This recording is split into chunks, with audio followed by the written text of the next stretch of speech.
a conversa, nesse novo episódio do Sexto Sentido, é sobre prazer, informação sem tabu e saúde íntima. Eu recebo uma convidada muito especial, a doutora Camila. A doutora Camila é médica ginecologista, ela é professora e escreve na coluna da Gazeta do Acre, que se chama O Prazer é Todo Meu. Seja bem-vinda, doutora Camila. Obrigada pelo convite, é um prazer enorme estar aqui com vocês, podendo trazer mais informação, né, e quebrando os tabus. Maravilha! Bom, gente, eu conheci a doutora Camila há alguns anos atrás, eu ainda tinha empresa de eventos, não é? Sim. E aí, de lá para cá, muitas mudanças ocorreram na vida da doutora. Eu gostaria que ela contasse um pouquinho pra gente como iniciou, né, essa nova área da sua vida. Bom, então, eu fiz residência em ginecologia e obstetrícia e durante as minhas consultas eu percebi que durante a formação nessa área de ginecologia tem uma deficiência nessa abordagem mais profunda da sexualidade da mulher. A parte que a gente aprende na ginecologia é muito restrita à terapia hormonal em si, a parte medicamentosa. E chega um certo ponto que a gente faz e a mulher volta, não melhora. E aí eu senti essa necessidade de buscar mais conhecimento, pensando em querer ajudar, em poder ajudar essas mulheres a desenvolverem mesmo todo o seu potencial da sua sexualidade, ter uma vida sexual plena. Então, com essa demanda alta que eu recebo nas minhas consultas, tanto no particular quanto no SUS, eu senti essa necessidade e eu fui em busca dessa especialização. E aí eu fui muito feliz porque é uma especialização muito rica, que durou 1 ano e acabou mexendo profundamente com todo mundo que fez parte da pós.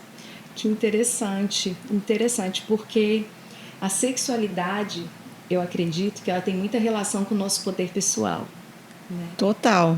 Não é só uma questão do sexo em si, mas também da nossa força, da nossa criatividade, do nosso bem-estar e do nosso poder, né? E me conta, doutora, como que foi a reação das pessoas no começo, quando a senhora começou a falar desse tema, dessa informação sem tabus? Então, no começo eu recebi muitas perguntas, né? Tipo, o que é isso? O que é sexóloga? Vende brinquedos eróticos? Uhum. Associam muito com a parte mesmo de brinquedos eróticos. Ou não sabem mesmo, né? Tem um ambulatório especializado na Fundação Hospitalar que eu faço em sexualidade, e no início também gerava muito burburinho lá fora. As mulheres falavam, eu fiquei curiosa, me encaminharam para cá, mas eu não sei porquê, e a gente ficou curiosa em saber o que ia ser feito aqui. Então, assim, gera muita curiosidade, na verdade, até porque tem poucos profissionais na área e não é falado, então as pessoas, na verdade, nem sabem, muitas não sabem do que se trata essa especialidade, para que serve, né? Qual é o fim, o objetivo.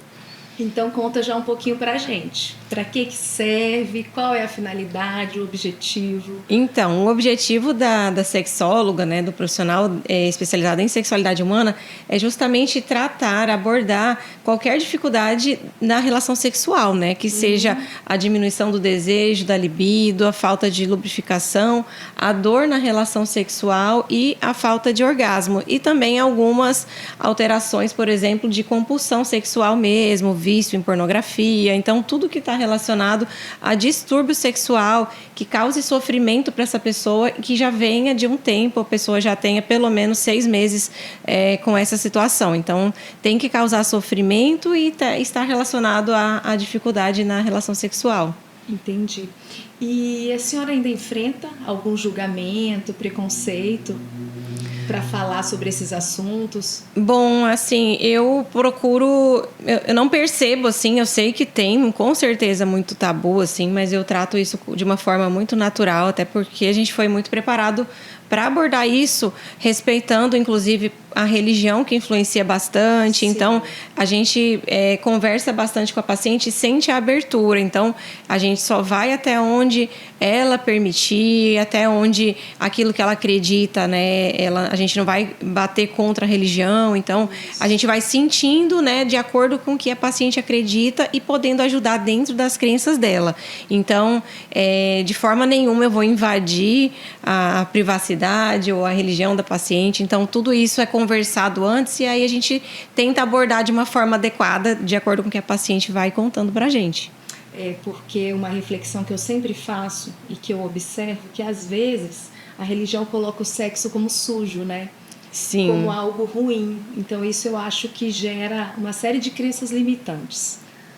Sim, e tem muito assim, dependendo da religião, tem práticas, por exemplo, na maioria das religiões, a prática sexual antes do casamento, isso. Ou o sexo sem fins reprodutivos, ou a prática da masturbação mesmo. Então, tem muitas práticas que, de acordo com a religião, elas não são permitidas. E aí a gente tem que respeitar isso, a crença da paciente associada ao meu conhecimento, para a gente poder chegar num meio termo.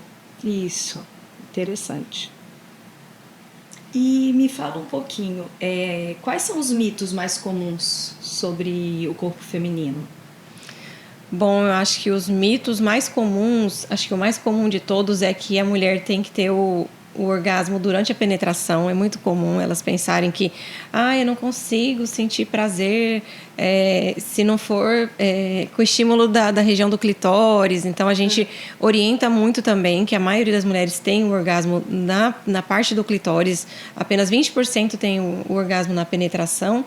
E outro mito também é pensar que tudo é resolvido com medicação. Acho que esse é até o principal. Tipo, eu tô com diminuição da libido, não tenho mais vontade, doutora, me passa um remédio. Elas já chegam com essa demanda, me passa um remédio. E na maioria das vezes, quando a gente identifica, não é o remédio que vai melhorar. Isso é até frustrante, mas é a realidade.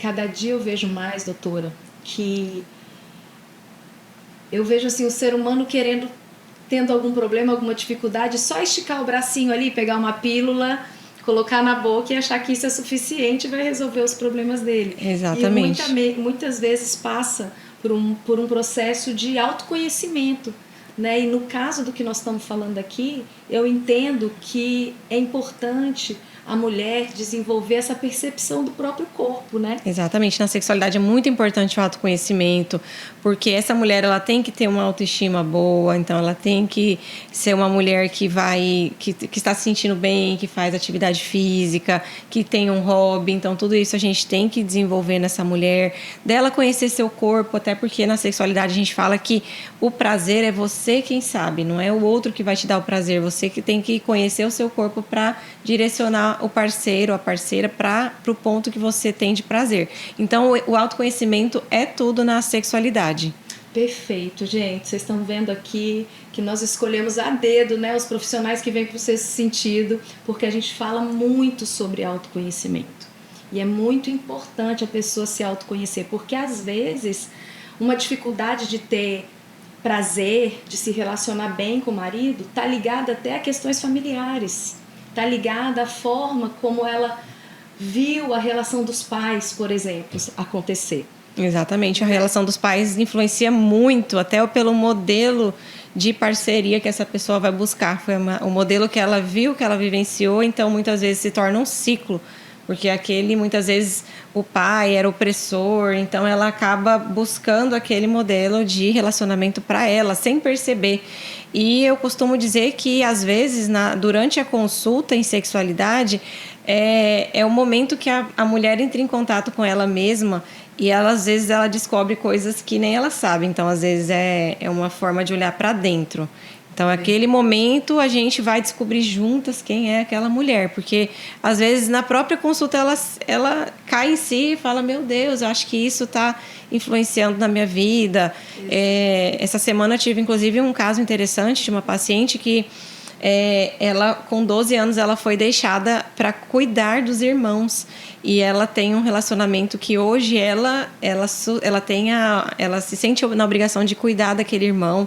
Então, ela paga as contas do irmão. Então, é como se aquele irmão fosse um filho. E isso está atrapalhando, né, o relacionamento dela. Então, só para dar um exemplo que, assim, nem sempre tudo é pílula. E, às vezes, o modelo que você vivenciou, que você cresceu, isso acaba refletindo na sua vida adulta e nos seus relacionamentos atuais. Perfeito. Eu trabalho com uma técnica que chama constelação familiar, né? Então é muito interessante quando eu atendo mulheres e elas atraíram um relacionamento igual ao do pai e da mãe, atraíram um homem, um marido que tem as mesmas atitudes que o pai tinha. E eu vejo também uma coisa, doutora, que eu achei interessante, quando a mulher começa a chamar o marido de filho. Exatamente. Né? Então aí, nesse caso que a senhora falou, não é da mulher que colocou o irmão como um filho. Então, é muito importante, gente, que cada um ocupe o seu lugar no sistema familiar. Irmão é irmão, pai é pai, marido é marido. Porque senão, inconscientemente, você vai criando um sentimento. E, de certa forma, a gente vê muitos maridos se comportarem como filhos e a mulher se comportar como a mãe do marido. E isso acaba sobrecarregando mais ainda essa mulher. Porque ela normalmente já tem os filhos, né? Não é toda mulher que tem o filho, mas ela já tem os filhos. E o marido age, de certa forma, a dar mais uma demanda, a ser mais uma demanda para aquela mulher de cozinha para mim, é que não tá limpo, passa minha roupa. Então ele se comporta como um filho, e aí, se chamando de filho, acho que consolida, né, essa posição. E isso é muito importante que nós estamos discutindo, gente. Por quê? Porque essa relação tende a se tornar uma relação de mãe e filho, e é onde vai minando o desejo sexual, a relação do casal, e não é uma regra, mas pode ter como consequência até as traições. Exatamente. Porque mudou, porque não está cada um na sua função. Exatamente. A mulher às vezes passa a ver o marido como um ser não sexual, justamente por isso. Ele assume um papel que é de filho, que é de irmão, e isso acaba com desejo sexual também. Então não é tão simples assim, né? Não é. Muito legal. E tem muita gente assim que fica confusa, né, sobre usos de produtos íntimos, falando já da saúde íntima. Como que a gente diferencia os lubrificantes, hidratantes, hormônios vaginais? Bom, então, essa é uma dúvida também bastante comum, né? As mulheres acham que é tudo lubrificante, né? No geral, acha que tudo é lubrificante. O lubrificante, normalmente, a gente utiliza... Ele tem uma ação mais imediata. É mais ali durante a relação sexual mesmo, daquela mulher que tem algum tipo de diminuição da lubrificação, geralmente mulheres mais velhas, né? Ou a mulher que está amamentando, aí usa aquele lubrificante, ele age na hora. O hidratante vaginal, como o próprio nome diz, é como se fosse um hidratante de pele mesmo. Tem alguns que têm componentes como ácido hialurônico. Ele puxa a água para dentro da mucosa vaginal e ele hidrata mesmo essa mucosa, e ele normalmente faz um efeito ali mais duradouro, mais prolongado por um período de 3 dias. E ele não tem hormônio, então ele pode ser usado seguramente por pessoas que já tiveram câncer de mama ou algum outro câncer dependente de hormônios. Já o hormônio vaginal, que a gente hoje em dia tem falado muito, tem saído muitos estudos novos do hormônio vaginal, ele já trata, né, de forma ali como se fosse, trata lá pela raiz do problema, aquela atrofia vaginal, que eu gosto muito de falar sobre esse assunto, que a atrofia vaginal não é só a falta de lubrificação. Todas as mulheres com o envelhecimento, com o passar da idade, vão perdendo as rugosidades que a gente tem no canal vaginal, que a gente não vê, que eu falo que o único lugar bom para ter ruga é na vagina, e a gente perde, né? No rosto a gente ganha, na vagina a gente perde. E o hormônio vaginal, ele vai trazer de volta a elasticidade, esse epitélio mais enrugado, que vai melhorar, né, durante a relação sexual, vai melhorar a oxigenação vaginal e também vai prevenir problemas urinários, que não são muito falados. Então, a mucosa vaginal, ela precisa estar com essa elasticidade e oxigenação, porque é a mesma mucosa também que reveste a uretra. Então, essa mulher, se não tratar essa atrofia, ela pode evoluir com perda de urina, com tosse, espirra, com urgência urinária, ou seja, ela vai perdendo, ela tem que sair correndo para fazer xixi, e também infecção de urina de repetição na fase lá pós-menopausa. Então, às vezes, tem infecção 2, 3 vezes no ano, e aí trata, nunca fica boa, e muitas vezes está ali, não está tratando a atrofia vaginal. Então, essa é a diferença. Então, o hormônio vaginal ele vai tratar, de fato, essa atrofia.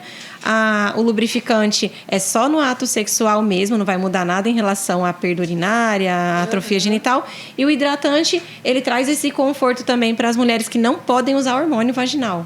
Ah, que interessante.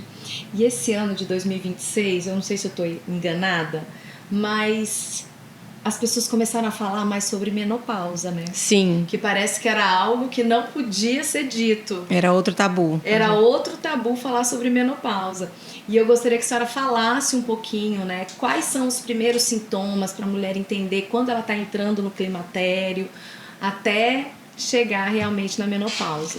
Eu também acho interessante porque é outro tabu, a gente discute muito isso na sexualidade, na ginecologia. Por que que não é falado sobre a menopausa? Porque talvez seja o fato de que as mulheres elas não aceitavam o envelhecimento, né? Sim. Então, é aquela coisa, eu parei de menstruar, muitas vezes ela fica bloqueada. Muitas mulheres ficam afetadas porque parar de menstruar significa que você não é mais reprodutiva, você não pode mais gerar filhos. Inconscientemente, isso pode trazer como se a mulher fosse podada, né, da sua feminilidade. Então, muitas sentem essa chegada da menopausa como essa perda da feminilidade. Então, a gente começou muito a falar, atrizes, né, pessoas Luana Piovani, a mulher do Rodrigo Hilbert, a Fernanda Lima. Então, tem se falado muito, a Cláudia Raia também.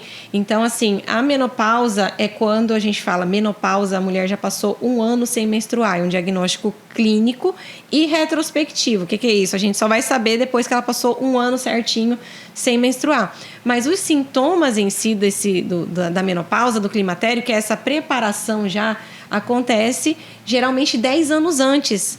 Então, a gente pode acontecer com 40 anos ou até menos, porque tem mulher que entra na menopausa antes dos 50, que é a média.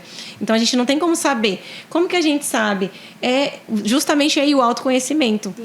Então, assim, as primeiras mudanças já são mudanças no padrão da menstruação.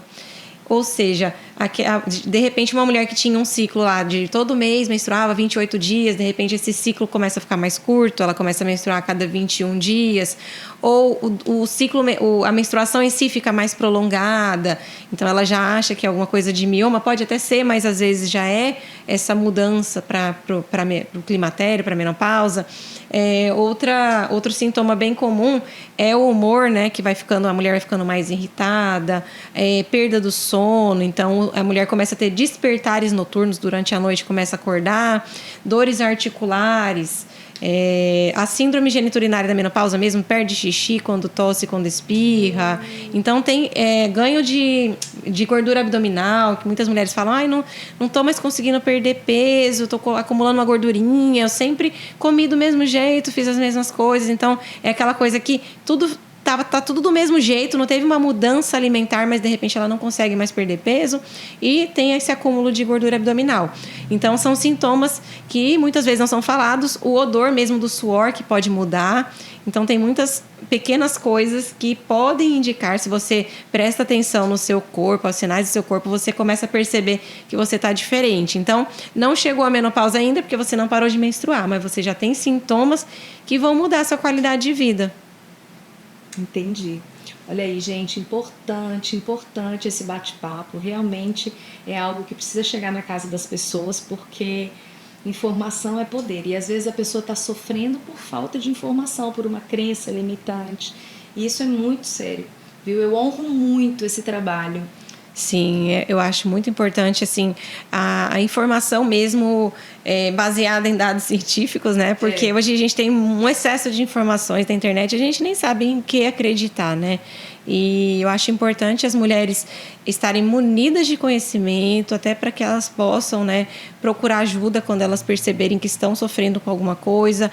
Em relação a isso também, eu prezo muito pela orientação dessas mulheres que estão sofrendo com sintomas da menopausa, que tem indicação de fazer o tratamento hormonal, porque a gente falava muito, um mito muito comum era o tratamento hormonal, o repouso hormonal causa câncer de mama, e já foi revisto isso, então foi um estudo que não evidenciou um aumento significativo perto das mudanças, perto da perda da qualidade de vida que essa mulher apresenta. Uhum. Então, assim, eu acho que é importante essa mulher estar munida de conhecimento. Você acha que as mulheres elas têm vergonha de fazer testes para doenças sexualmente transmissíveis? Ou conversar sobre isso numa consulta? Tem vergonha.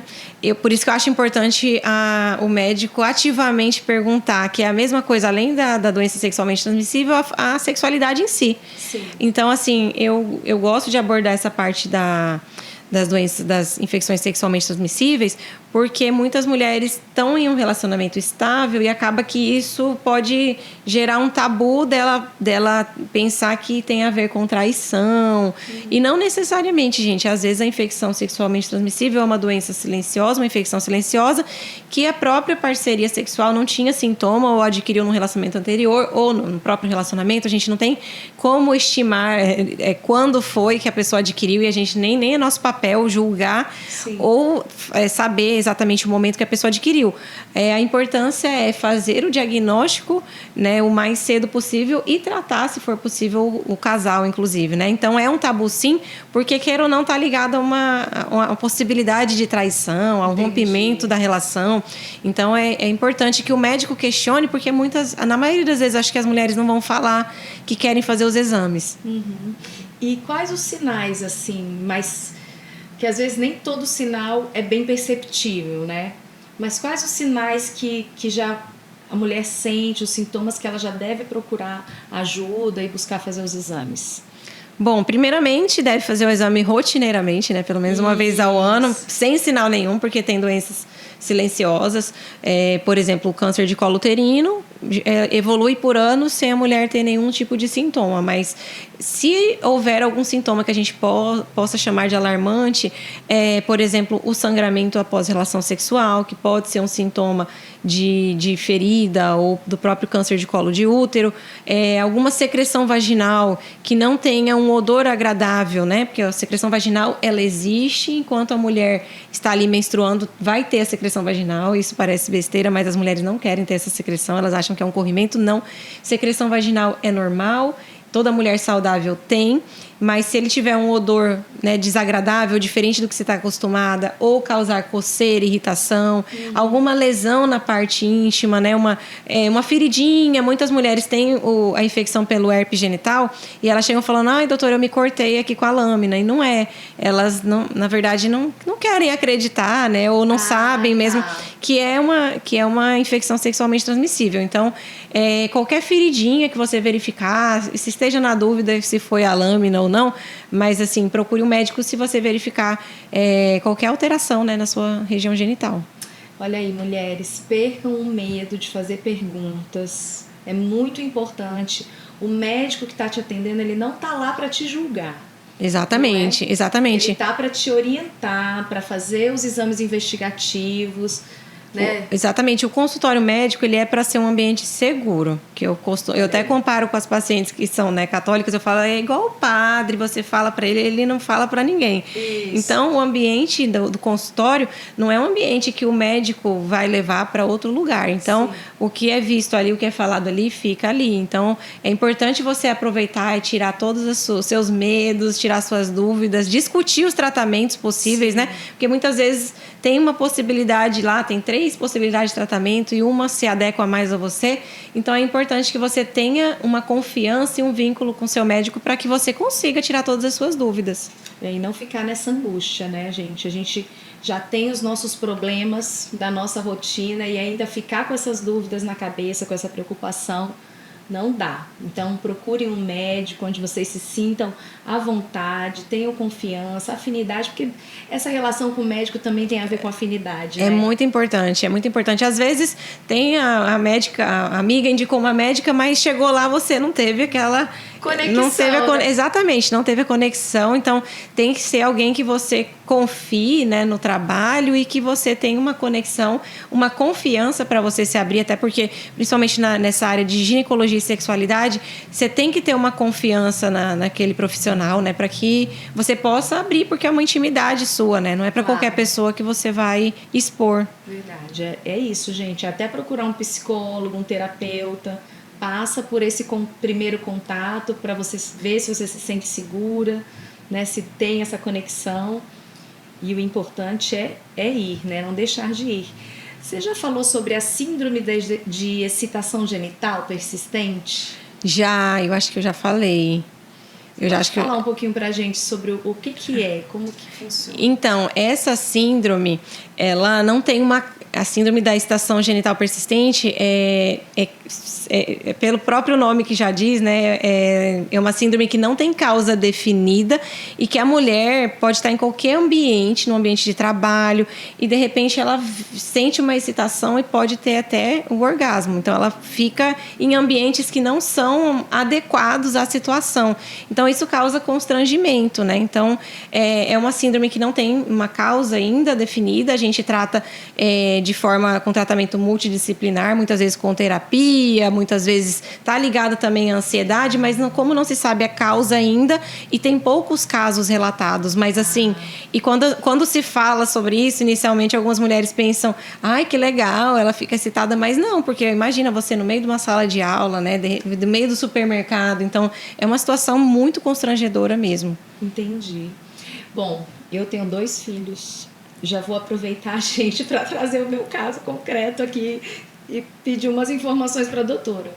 Eu tenho já um menino de 9 anos e eu tenho um adolescente de 14. Olha que legal. Qual é a idade ideal para começar a trabalhar nessa educação sexual com as crianças? É muito importante essa pergunta, gente. Essa é uma das dúvidas mais frequentes, assim, das minhas pacientes que têm filhos. Elas perguntam, ai, doutora, quando que eu devo trazer? Quando que eu devo falar sobre sexo? Então, gente... Isso passa pela gente. Aí a gente vê o tanto que é forte, sabe? Eu tenho dificuldade. É algo que eu acabei transferindo pro pai das crianças. Eu falei, essa parte aí é com vocês. Mas hoje eu estou aberta a aprender e superar esse desafio aqui hoje com a senhora. Sim, mas é muito legal. Porque assim, como a gente não foi criado recebendo essas informações, né? Eu não tive... A maioria dessa geração não teve. Então, a gente costuma dizer que é o quanto antes, mas é adequado ao nível da idade da criança, né? Então, o que a gente pode adequar, por exemplo? As crianças pequenas, a gente orienta já a nominar as partes do corpo, sem usar apelidos. É muito comum mesmo a gente falar da vulva, falar pepeca, perereca. Então, cada parte do corpo tem que ter seu nome correto, porque isso até previne de uma futura violência sexual, da criança saber identificar, do abusador não tocar aquela parte que vai ficar confusa e ele chamar de pirulito e você chamar de perereca. Então, às vezes, está falando da mesma coisa, mas com nomes diferentes. Então, tem que ter um nome adequado, tem que tratar com naturalidade. Então, você aproveitar fatos do dia a dia. Então, às vezes, sai uma reportagem. Aconteceu... enfim, a menina menstruou no shopping, aí você já vai orientar a sua filha, o seu filho, porque é importante também o menino saber, porque ele vai conviver com as meninas, o que é a menstruação, como que você faz no período que você está menstruada. Então, são fatos do dia a dia que você vai introduzindo aos poucos. E com os adolescentes é muito importante, que a gente não fala muito sobre isso, é tratar sobre consentimento, porque hoje em dia eles têm muita pressão dos amigos e pressão da internet social. Então, a gente tem que fortalecer os nossos filhos para que eles saibam falar não, para que quando eles não queiram, eles não sejam forçados a fazer algo que eles não queiram, né? E outra coisa que é muito importante, inclusive, que ajuda na prevenção do abuso sexual, é você evitar os filhos aceitarem alguém que eles não querem. Por exemplo, de forçar a abraçar, forçar a beijar, que é uma coisa que a gente peca muito. Sim. Olha o amigo da mamãe, dá um abraço nele, e a criança não quer. Porque isso normaliza, às vezes, uma pessoa que está fazendo mal para ela e ela se sinta na obrigação de abraçar.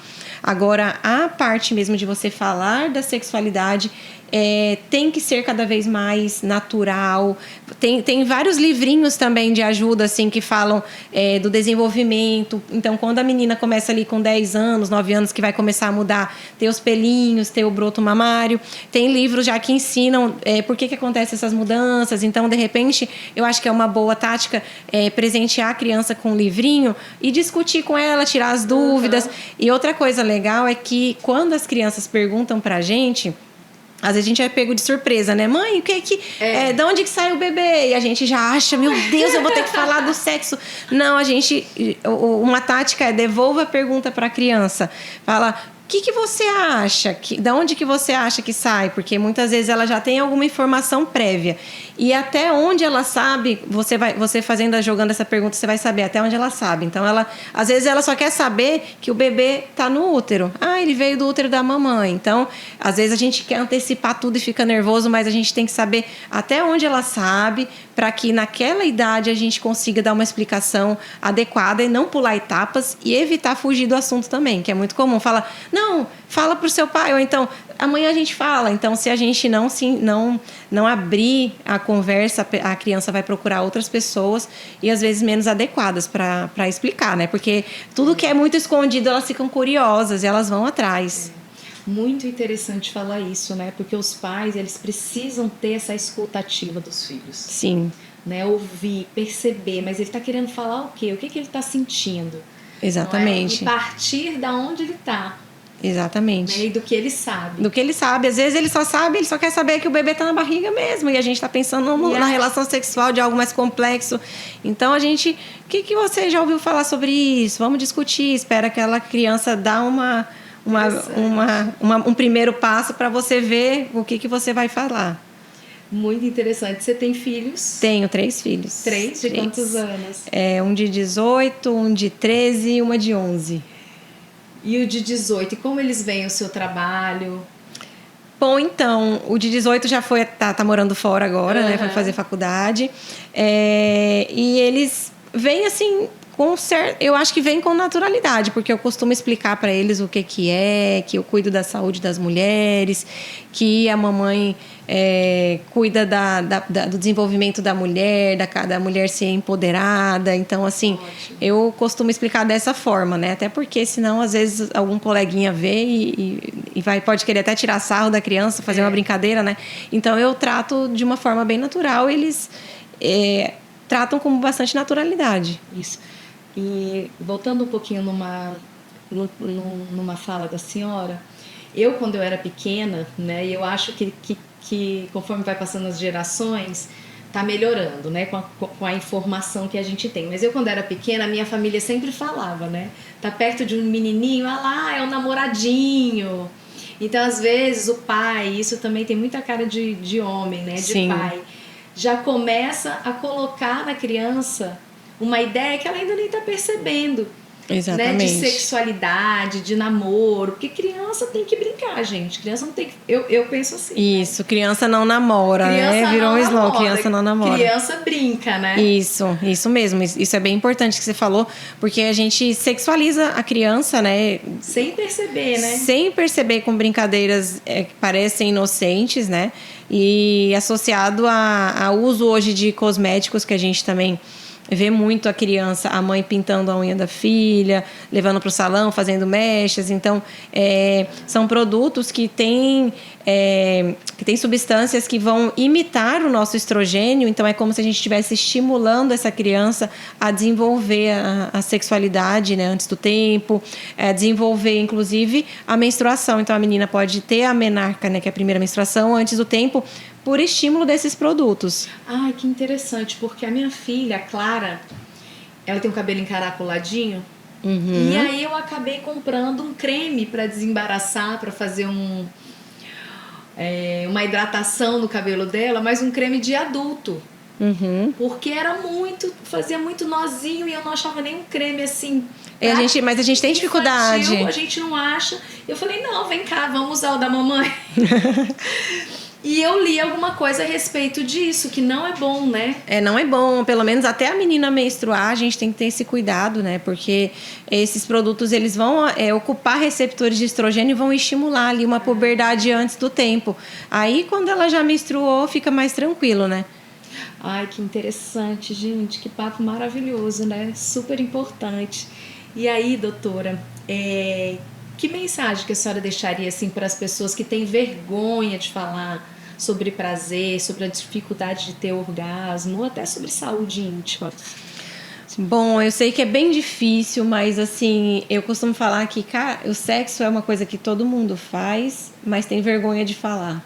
Então, que você procure informações e que você procure profissionais que você confie, que possam te escutar. Eu acredito que também profissionais que procurem perguntar ativamente, né? Porque a gente fala que é uma queixa de maçaneta de porta.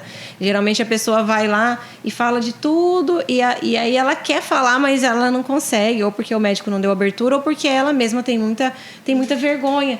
E aí, às vezes, quando ela tá indo embora, ela fala, ai, doutora, mas eu tô com problema na libido. Sendo que aquilo vai mudar tudo, é uma outra consulta, entendeu? Teve coragem, assim, na hora que a hora que tá saindo, segurando a maçaneta, ela fala. Então, que vocês tenham confiança no profissional que vocês procuram, que vocês perguntem mesmo, porque faz parte, a saúde sexual faz parte da saúde da mulher, né? Então, é uma parte natural da nossa vida. Que legal. Conta pra gente, assim, quais são suas linhas de trabalho, né? Eu vi que tem a coluna no jornal A Gazeta do Acre. Sim. Aí a senhora dá aula também? Isso, eu sou professora na Uninorte, justamente de saúde sexual e reprodutiva, né? Que é a saúde, na parte de saúde feminina. Eu atendo no ambulatório, né? Eu sou médica concursada da CESAC, eu atendo no ambulatório especializado de sexualidade, então tem um dia somente para esse ambulatório de sexualidade feminina, e os outros dias são relacionados a consultas ginecológicas mesmo, que tem alguma indicação cirúrgica, né? Então, tenho esse trabalho no SUS, tenho o meu consultório onde eu faço a ginecologia, a obstetrícia, cuido das grávidas também, e a parte da sexualidade. E eu acho que é isso. Qual é o endereço? Como que as pessoas podem acessar o seu serviço? O endereço do consultório? Do consultório, rede social, se tiver. Então, a minha rede social é Camila Josete, com 2 T's e no final. E o meu consultório fica atualmente na Sediac, no 3º andar. Ah, interessante. Bom, gente, foi um bate-papo assim muito gostoso. Eu adorei. Também adorei. Gostoso? Gostei, gente. O Sexto Sentido está de portas abertas para recebê-la. Obrigada. Quando a senhora tiver novos projetos, por favor, venha aqui que o nosso público precisa dessa informação e a gente busca profissionais, principalmente com esse olhar holístico, né? Eu fiquei muito feliz de entender como que é a sua consulta, né, que não é só tratar um sintoma ou só orientar a pessoa a tomar um remédio que vai resolver, mas ter essa análise do todo. Sim. Né, de questões emocionais, psicológicas, que às vezes estão interferindo com também certeza no prazer, né, no poder sexual dela e poder pessoal. E, bom, nós vamos chegando ao fim. Gostaria de saber se a senhora quer deixar mais algum recado para o nosso público. Bom, eu agradeço imensamente o convite, a oportunidade de estar trazendo mais informações, de estar aqui com a Ana. E eu queria sempre falar para as mulheres que se cuidem, né? Cuidem-se e procurem fazer os exames de rotina. E tentem não ter vergonha. Eu sei que dá uma vergonha mesmo, né? É difícil a gente falar assim, dependendo da criação de cada pessoa, da vivência, mas tentem, na medida do possível, de repente anotar num caderninho, para chegar lá na hora, se está com vergonha de falar, entrega para o médico ou para a médica.